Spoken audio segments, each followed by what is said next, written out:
Fala pessoal, AI News 9 na área. Hoje a gente vai falar sobre Spec Driven Development, um termo super popular que está todo mundo falando nas últimas semanas. Então fica aqui com a gente para você saber tudo sobre o tema. Então o que é Spec Driven Development? O GitHub lançou um novo toolkit para você conectar no seu Cloud Code, no seu Cursor, em algumas IDEs e começar a fazer Spec Driven Development. Spec Driven Development nada mais é do que você criar specs sobre o seu código antes de efetivamente começar a codar. Não existe ainda uma definição formal do que é Spec Driven Development. A gente achou uma definição muito interessante aqui nesse blog post, que é Spec Driven Development significa que você vai criar uma spec antes de escrever qualquer tipo de código. Você vai usar IA para codar para ela ser documentation first. Então, a spec, né, esse artefato que você vai construir com a IA antes dela gerar qualquer tipo de código, ela vai ser ali onde você vai gastar o maior tempo possível quando você realizando uma tarefa, por exemplo. E a partir daí, ela vira o seu contrato, né? Então, ela é o seu contrato com a IA sobre aquela feature e a partir disso a IA vai construir o código para você. Eu acho que é legal comentar qual que é o oposto do Spec Driven. O oposto do Spec Driven é você falar, eu quero construir um site e sair, começar a fazer esse site, começar a codar com a IA antes de realmente saber tudo que você quer, antes de você colocar ali todas as funcionalidades, as formas que você vai integrar isso dentro dos seus bancos de dados, dentro da sua infraestrutura. Então, tudo isso, ele vem com o spec e fazer esse spec antes de você sair codando com AI te ajuda muito a garantir essa qualidade, te ajuda a pensar no todo de como você quer que aquela funcionalidade seja implementada. E isso é bem interessante no mundo que a gente está vivendo, limitações de tokens, né? Então, no começo, era o famoso Vibe Coding 1.0, que você só codava e deixava a IA livre. Aqui não, a gente está dando especificações exatamente do que a gente quer que seja implementado, né? Isso ajuda também você não gastar muito os seus tokens de uma forma errada e, consequentemente, ficar ali sem a sua cota, ter que pegar um plano mais caro e por aí vai. Então, ajuda tanto na sua produtividade, porque você está gastando tempo para refinar o seu escopo, refinar o seu spec, antes de sair codando por aí, e muito back and forth, fazendo IA corrigir e ela se perder nesse meio do caminho. Existem várias ferramentas que são spec driving first, então elas são nativamente voltadas para você codar usando Spec Driving. A mais popular no momento é o Toolkit do GitHub, que foi lançado tem algumas semanas. Tem também o Kiro, a gente já falou sobre ele aqui, que a primeira ideia é voltada a você escrever os specs antes de escrever o código. E tem também um novo framework chamado Tessil. Todos eles implementam o Spec Driving Development, mas todos eles implementam de uma forma diferente. Então, nesse vídeo, a gente vai contar tudo. Como cada um implementa, quais são as diferenças e qual que é o melhor entre eles. Legal, como a gente viu, cada um vai fazer de uma forma um pouco diferente, mas você também pode implementar como um framework seu, dentro de uma ferramenta como Cloud Code, como curso, você mesmo pode tentar construir isso sem precisar de uma ferramenta que está trazendo isso interno. E aí a gente também pode definir alguns níveis do spec e de quantas especificações você vai usar. Então, o primeiro nível seria você pensar muito bem no seu prompt e naquilo que você quer construir e descrever isso muito bem para uma ferramenta como Cloud Code. E aí você vai descrever o que você quer, quais são as funcionalidades, como que você vai integrar isso dentro do seu sistema, qual a visão do usuário, quais são as histórias de usuário até, se você quiser colocar, e você vai criar um prompt muito bem construído. O que acontece nesse Spec First é que, como você está usando no prompt, essa especificação vai se perder, ela vai ser jogada fora depois que aquela tarefa for concluída pela AI. Já o segundo nível, ele seria o ancorado na especificação. Então, você mantém aquela especificação que você usou para construir a tarefa ou aquela feature e você vai continuar usando ela para evoluir ou até manter essa feature. Então, é uma documentação que você já criou também ali automaticamente da sua funcionalidade dentro do seu produto. E aí, o nível mais abstrato e avançado de especificação seria você usar ele como source code. Então, você nunca encosta no código e você vai olhar só para as especificações. Você vai sempre manter as especificações, você vai versionar ela ali, você vai codar a especificação ao invés de codar o código. Eu, particularmente, não gosto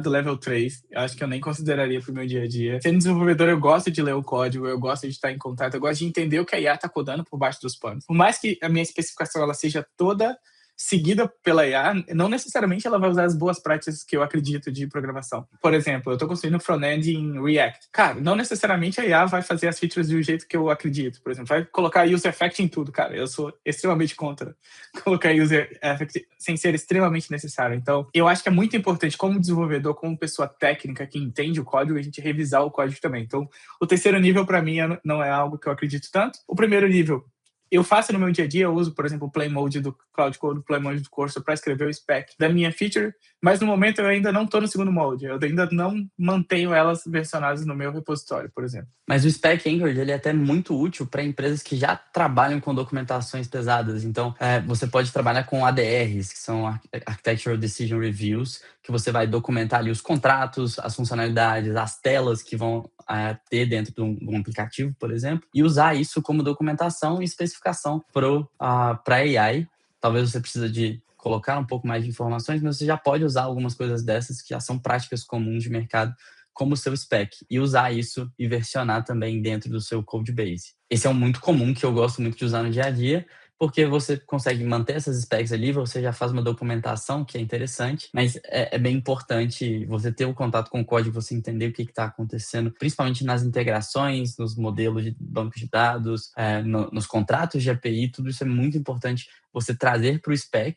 E aí, só a parte de implementação ficaria com a IA, mas você pensou em tudo, você arquitetou tudo que seria interessante ali para sua feature. Uma parte legal do 2 também, né, que é o Spec Anchored, é o Code Start, que eu chamo, né? Quando você começa a planejar, por exemplo, eu começo a planejar o Cloud Code, ele tem que fazer uma série de discoveries dentro do meu código para entender como as coisas estão implementadas, e não necessariamente ele vai achar todas as informações relevantes, ele pode perder alguma coisa ou outra. Então, se a gente começa a usar esses specs e deixar isso bem claro, por exemplo, no seu Cloud MD, que ele tem que olhar os specs antes de começar a codar qualquer coisa, ele já tem ali um repositório confiável e completo de tudo que foi implementado no seu código, né? Beleza, então a gente cria esses montes de Markdown e onde eles vivem no nosso projeto, né? Geralmente eles vivem numa pasta específica das suas specs. Do mesmo jeito que você tem o Cloud MD, o Agents MD, README MD, em todos os outros arquivos que você tem, geralmente você tem uma pasta ali com todas as suas specs.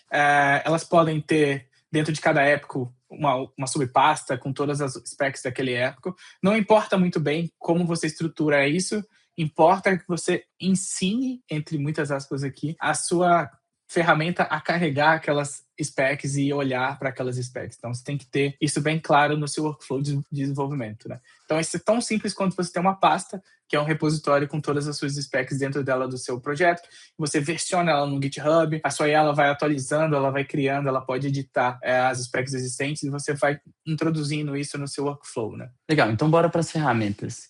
O Kiro, ele é um dos mais simples, ele tem isso muito bem estruturado dentro da IDE e ele basicamente tem 3 etapas. Você tem o requirements, o design e isso virando tasks para IA. Esse processo e esse workflow vai ser muito comum para essas tarefas, para esse tipo de programação baseada em especificações, mas o Kiro coloca isso tudo dentro de etapas que você consegue dentro do chat conversar com ele, criar essas histórias e iterar em cima das histórias antes de começar a codar. O grande problema do Kiro é que ele é uma ideia como um todo, né? Você não consegue usar, por exemplo, um GPT-5 nele porque é uma ideia da Amazon que, por enquanto, tem suporte só para Cloud. Aí, o GitHub veio com uma ideia brilhante de criar uma biblioteca open source que pode ser usada com quase todos os agentes de programação que existem. Então, Cloud Code, Cursor, o GitHub Copilot, obviamente. Até dentro do Kiro, provavelmente, você deve conseguir usar o Spec Kit. Ele é uma biblioteca que está rodando ali por trás. E, basicamente, eles são vários prompts e alguns shell scripts que são usados para você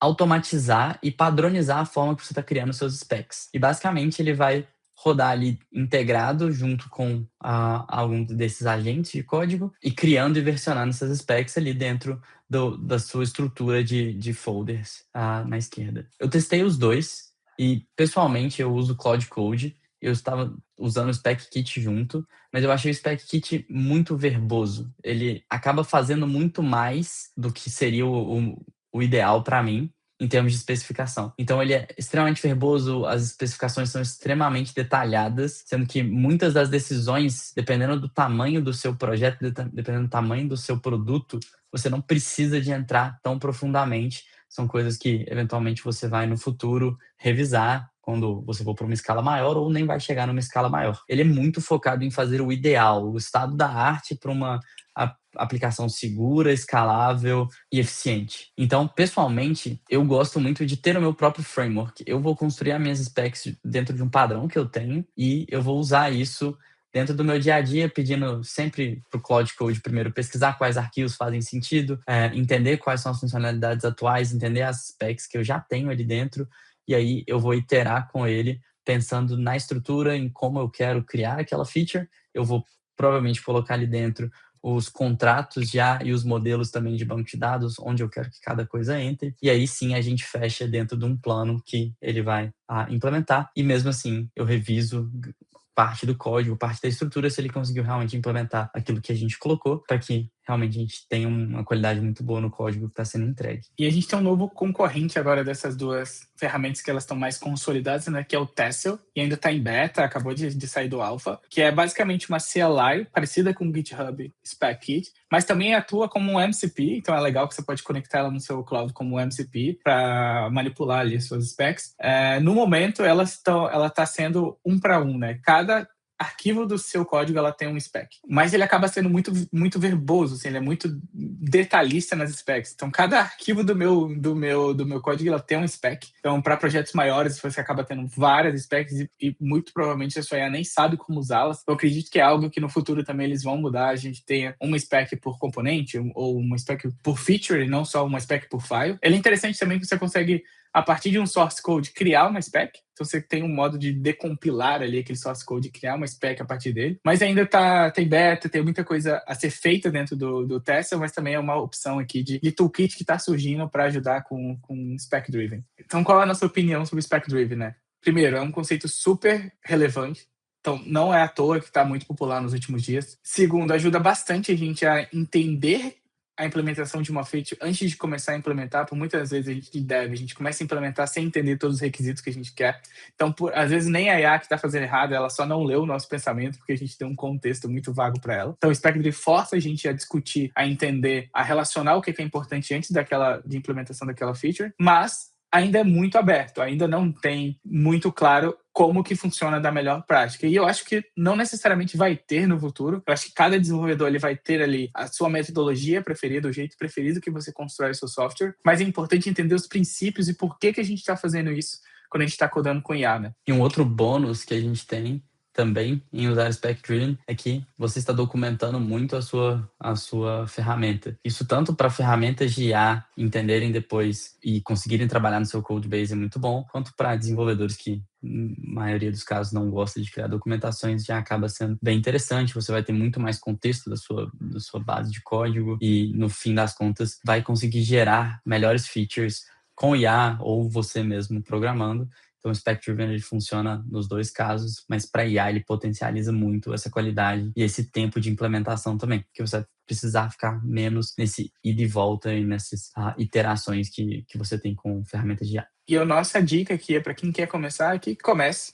Você só vai aprender e só vai sentir se funciona ou não para você se você testar. A nossa recomendação é comece pequeno, comece escrevendo as suas specs, tendo a sua pastinha de specs sem usar nenhum framework. E aí sim você testa alguma coisa mais potente para ver se faz sentido para você. Por exemplo, a gente já teve casos que a gente estava usando uma ferramenta de spec driven e para alterar uma featurezinha que seria super simples usando IA, ela sugeriu uma spec gigantesca e mudando muitas coisas que não era necessário. Então, nossa sugestão é comece pequeno, mas comece e veja se faz sentido para você, assim como está sendo benéfico pra gente. Pô, se você curtiu o conteúdo, deixa seu like aqui embaixo, deixa um comentário também, me conta se você já usou Spec Driven, como que é a sua experiência com ferramentas de IA. Entra no nosso Discord também, no nosso grupo de WhatsApp, tá? Todos os links estão aqui na descrição. Muito obrigado. Até a próxima.